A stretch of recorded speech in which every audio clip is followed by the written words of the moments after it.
اعوذ باللہ من الشیطان الرجیم بسم اللہ الرحمن الرحیم۔ السلام علیکم پیارے بچوں، میں ہوں آپ کا دوست عبد الرحمن۔ آج کی ہماری کہانی کا عنوان ہے نادان بڑھیا۔ تو کہانی شروع کرنے سے پہلے تمام بچوں سے التماس ہے کہ وہ پیارے آقا صلی اللہ علیہ وآلہ وسلم کی پاک بارگاہ میں ایک مرتبہ درود شریف کا نذرانہ پیش کریں۔ الصلاۃ والسلام علیک یا سیدی یا رسول اللہ وعلی آلک واصحابک یا سیدی یا حبیب اللہ۔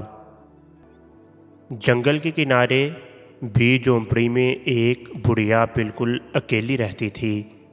وہ گزر بسر کے لیے جنگلی پھل کھاتی اور قریب ہی بہتی ندی کا پانی اور اس کی مچھلیاں بھی استعمال کرتی تھی۔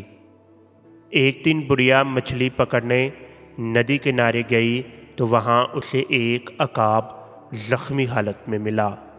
بڑھیا مچھلی چھوڑ کر جلدی سے زخمی عقاب کو جھونپڑی میں لے آئی اور اس کا علاج اور مدد کرتی رہی۔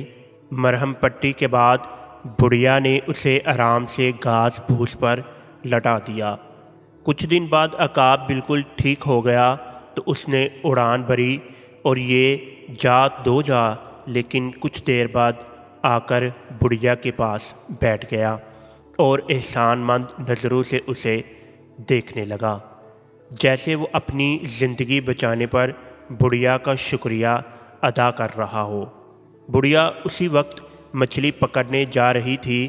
چلتے چلتے بڑھیا کی نظر عقاب کے ناخنوں پر پڑی تو وہ رک گئی اور خود سے کہا، اوہو، یہ تو اتنے لمبے ناخنوں کی وجہ سے کچھ بھی نہیں کھا سکتا، ایسے تو یہ بھوکا مر جائے گا۔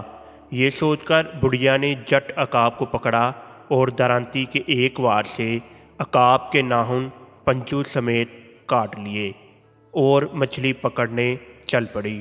واپسی پر اس نے عقاب کو بے سدھ پڑے دیکھا تو مسکرائی اور خود سے کہا کہ سونے دو، بیچارہ تھکا ہوا ہے۔ پھر بڑھیا خود بھی سو گئی۔ شام کو جاگنے پر اس نے دیکھا کہ عقاب اسی حالت میں پڑا ہوا ہے۔ وہ عقاب کے قریب گئی۔ بڑھیا تو اسے سوتا ہوا سمجھ رہی تھی، لیکن عقاب زیادہ خون بہنے کی وجہ سے مر چکا تھا۔ بڑھیا شرمندگی سے سر پکڑ کر وہیں بیٹھ گئی، لیکن اب کیا ہو سکتا تھا؟ بڑھیا کی نادانی کی وجہ سے ایک قیمتی پرندہ اپنی زندگی سے ہاتھ دھو بیٹھا تھا۔